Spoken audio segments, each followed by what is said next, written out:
साल पहले की बात है। लक्ष्मी नगर में एक बहुत बड़ा जंगल हुआ करता था। उस जंगल में शेर खान नाम का एक शेर रहता था। वह जंगल का राजा था। उसके शासनकाल में जंगल के सभी जानवर सुखी और शांति से रहते थे। यदि जंगल में कोई भी जानवर गलत काम करता तो शेर खान उसे दंड देते थे। वह कमजोर जानवरों की रक्षा भी करते थे। एक दिन शेर खान अपने गुफा के सामने बैठे थे। तभी उसका दोस्त भालू उसके पास आया। फिर दोनों दोस्त मिलकर जंगल और जंगल के जानवरों के बारे में आलोचना करने लगे।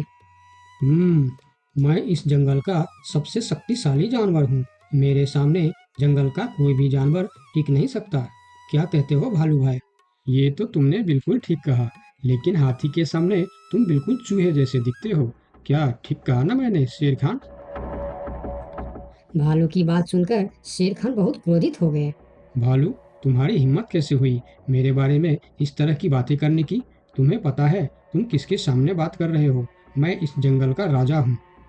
तुम मेरे दोस्त हो, इसीलिए तुम्हारे साथ मैं थोड़ा मजाक कर रहा था। तुम मेरे बात का बुरा मत मानना शेर खान। शेर खान नहीं, महाराज कहो महाराज। मैं इस जंगल का राजा हूँ, इसीलिए बाकी जानवरों की तरह तुम भी मुझे आज से महाराज कह के ही बुलाओगे। लेकिन शेर खान, हम दोनों दोस्त हैं, फिर भी तुम ऐसे क्यों बातें कर रहे हो? दोस्त है नहीं, दोस्त थे। आज से हमारी दोस्ती खत्म। आज के बाद मैं तुमसे कभी बात नहीं करूँगा। दोस्त कहकर मेरे सामने कभी मत आना। चले जाओ यहाँ से। अपने दोस्त का इस व्यवहार से भालू बहुत दुखी हुआ और वह वहां से चला गया। उसी जंगल में गोलू नाम का एक बंदर भी रहता था। वह दूसरों की चीज चुराकर भाग जाता था। एक दिन गोलू की चोरी करते समय शेर खान के एक सिपाही के द्वारा पकड़ा जाता है और उसे शेर खान के सामने विचार के लिए लाया जाता है। गोलू को देखकर शेर खान कहते हैं, गोलू, तुम्हारी चोरी की किस्से जंगल के दूर दूर तक मशहूर है। तुम जानवरों के घर में ही नहीं, बल्कि मेरे दरबार में भी बहुत चीज चोरी की है। इसीलिए मैं तुम्हें पहाड़ से गिराकर मारने की सजा घोषित करता हूँ। आज से ठीक 2 महीना बाद तुम्हें पहाड़ से गिराकर मार दिया जाएगा। अपनी मौत की सजा सुनकर गोलू बहुत रोने लगा और बोला, महाराज, मैं अब कभी चोरी नहीं करूंगा। मुझे माफ कर दीजिए महाराज। मेरे घर में छोटे छोटे बच्चे हैं। मुझे छोड़ दीजिए महाराज। लेकिन शेर खान ने उसकी फरियाद नहीं सुना। तब एक सैनिक उसे ले जाकर जेल में बंद कर देता है। उधर गोलू का दोस्त भोलू को जब इस बात का पता चलता है, तब वह गोलू से मिलने के लिए कैद खाने में पहुंच जाता है और उससे कहता है, देखा गोलू, तुम पकड़े गए ना। मैं तुम्हें कितनी बार कहा था कि चोरी करना छोड़ दो। अब क्या होगा बताओ, कैसे निकलोगे यहाँ से? ये सब छोड़ो भोलू भाई, जो होना था वो हो गया। मुझे तो बस अपने परिवार की चिंता हो रही है। काश मैं मरने से पहले उनके लिए कुछ कर पाता। मेरे छोटे छोटे बच्चे हैं, बीवी है। अब उन सब का क्या होगा? मेरे बिना वह भी जीवित नहीं रह सकते। गोलू की बातें सुनकर भोलू सोच में पड़ गया। फिर वह शेर खान के पास गया और बोला, महाराज, मैं गोलू का दोस्त भोलू हूँ। मैं आपसे कुछ कहने आया हूँ। तो तुम गोलू का दोस्त भोलू हो? ठीक है, बताओ क्या कहना चाहते हो तुम? महाराज, मैं चाहता हूँ कि आप गोलू को कुछ दिन के लिए उसके परिवार के पास जाने दें, ताकि वह मरने से पहले अपने परिवार के लिए कुछ इंतजाम कर सके। मरने वाले का आखिरी इच्छा पूरा कीजिए महाराज।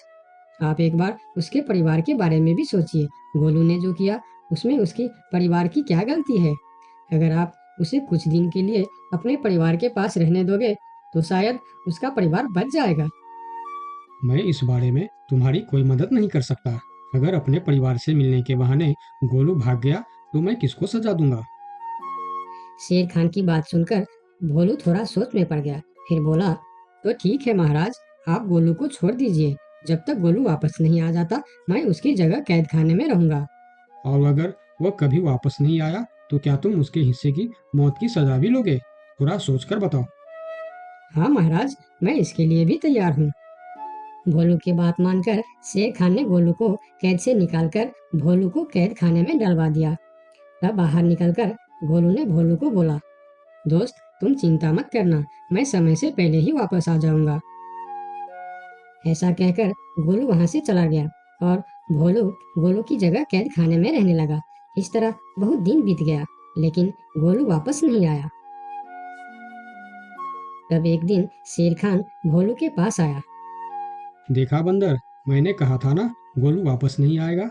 अगर कल सुबह तक गोलू वापस नहीं आया तो शर्त के अनुसार कल शाम के समय तुम्हें पहाड़ से गिरा दिया जाएगा। अगले दिन भी जब गोलू वापस नहीं आया, तब शेर खान और उनके सैनिक भोलू को लेकर पहाड़ के किनारे पर गए। फिर भोलू को खाई के किनारे खड़ा करके शेर खान ने कहा, देखा ना मूर्ख बंदर, तुम्हारे दोस्त तुमको धोखा देकर चला गया। अब तुम मरने के लिए तैयार हो जाओ। लेकिन इस बार भी गोलू नहीं डरा और बोला, कोई बात नहीं महाराज, मैं अपने दोस्त के लिए मरने के लिए भी तैयार हूँ। मैं यह जानकर बहुत खुश हूँ कि मेरा दोस्त अपने परिवार के साथ खुश है। मेरे आगे पीछे और कोई नहीं है। मैं तैयार हूँ महाराज। शेर खान और भोलू के बीच बातचीत चल ही रही थी कि तभी थोड़ी दूर पर गोलू उनके और आता हुआ दिखाई दिया। फिर पास आकर उसने बोला, तुम्हें ऐसा करने की कोई जरूरत नहीं है दोस्त। तुमने मेरे लिए जो किया उसके लिए तुम्हारा बहुत बहुत शुक्रिया। अब मैं अपनी सजा पूरी करने के लिए तैयार हूँ। महाराज, छोड़ दीजिए मेरे दोस्त को। गोलू, तुम्हें वापस आने की क्या जरूरत थी? मैं यह सजा ले लेता था। तुम्हारे घर में छोटे छोटे बच्चे हैं, बीवी है, उनका क्या होगा? मेरे परिवार में मेरे अलावा और कोई नहीं है। इसीलिए यदि मैं मर भी जाऊं तो मेरे लिए किसी को कोई दुख नहीं होगी। तुम यहाँ से चले जाओ। नहीं दोस्त, गलती मैंने की है, इसीलिए सजा भी मुझे ही मिलनी चाहिए। उन दोनों की दोस्ती को देखकर शेर खान सोचने लगे। ये दोनों अपने दोस्ती के खातिर एक दूसरे के लिए जान देने के लिए तैयार है, और मैं एक छोटी सी बात के लिए अपने सबसे अच्छे मित्र भालू से दोस्ती तोड़ दी। यह मैंने बहुत बड़ा गलती कर दी। मुझे इसका प्रायश्चित करना ही होगा। किसी को मरने की कोई जरूरत नहीं है। तुम दोनों की दोस्ती देखकर मैं गोलू की सजा माफ करता हूँ। और याद रखना गोलू, अगर तुमने फिर से चोरी की तो अगली बार मैं तुम्हारी सजा माफ नहीं कर पाऊंगा। नहीं नहीं महाराज, आज के बाद मैं फिर कभी ऐसा गलती नहीं करूंगा। आज से मैं ईमानदारी से मेहनत करके अपना परिवार चलाऊंगा। आपका बहुत बहुत धन्यवाद महाराज। ठीक है, अब तुम लोग यहाँ से जा सकते हो। उनके जाने के बाद शेर खान सीधा अपने दोस्त भालू के पास गया। भालू मेरा दोस्त, मैं यहाँ तुमसे माफी मांगने के लिए आया हूँ। मैंने जो उस दिन तुम्हारे साथ व्यवहार किया वह बहुत गलत था। मैं बहुत शर्मिंदा हूँ। मुझे माफ कर दो मेरे दोस्त। लेकिन महाराज, आपने तो कहा था। महाराज नहीं, शेर खान बोलो, शेर खान। आज से तुम मुझे महाराज नहीं, शेर खान ही बुलाओगे, क्योंकि दोस्त एक दूसरे के नाम लेकर ही बुलाते हैं। आज से तुम मेरे सबसे अच्छे दोस्त हो। गोलू और भोलू की दोस्ती देखकर शेर खान को अपनी गलती का एहसास हुआ और उसने भालू से माफी मांगी और दोनों फिर से दोस्त बन गए। तो दोस्तों, इस कहानी से हमें यह सीख मिलता है कि कभी-कभी दूसरे के अच्छाइयों को देखकर भी हम अच्छा बन जाते हैं। इसीलिए हमें हमेशा अच्छे लोगों के साथ ही दोस्ती रखनी चाहिए और अच्छे-अच्छे काम भी करने चाहिए। आपका बहुत-बहुत धन्यवाद।